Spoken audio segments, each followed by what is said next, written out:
যোৱা কেইদিন এনেকুৱা লক্ষ্য কৰিছোঁ ৱৰ্ল্ড কাপ শেষ বহুত ইনফ্লুৱেঞ্চাৰে এনেকুৱা কথা কৈ আছে যে 2026 বিশ্বকাপ জয় হয় এইটো ফিল অহা নাই যিটো 2024 বিশ্বকাপ জয় হোৱাৰ পিছত আহিছিল।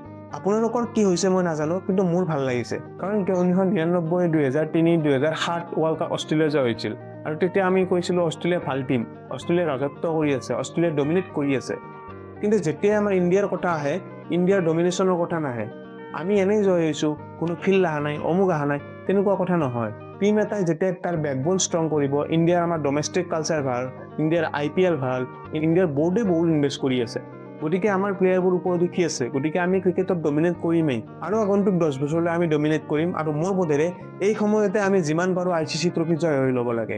আৰু হাৰ্দিকে নিজৰ ইণ্টাৰভিউত কোৱাৰ দৰে আগন্তুক 10 বছৰ সি খেলিব আৰু এই 10 বছৰত কম হ'লেও 5ৰ পৰা 6টা ICC ট্ৰফি জিকিবলৈ চেষ্টা কৰিব আৰু সেইটো ময়ো ভাবোঁ। আপুনি যেতিয়া ভাল খেলি আছে আপুনি আপোনাৰ 100% দিয়ক আৰু ৱৰ্ল্ড কাপ ট্ৰফি যিমান পাৰে জয় হ'বলৈ চেষ্টা কৰক। আৰু এই ইনফ্লুৱেঞ্চাৰবোৰক মই ক'ব খোজোঁ, আপোনাৰ ভাল লাগে নালাগে মেটাৰ নকৰে, আমি ৱৰ্ল্ড কাপ জয় হ'ব লাগে, আমি ICC ট্ৰফি জয় হ'ব লাগে। আপুনি কি ভাবে কমেণ্টত জনাওক।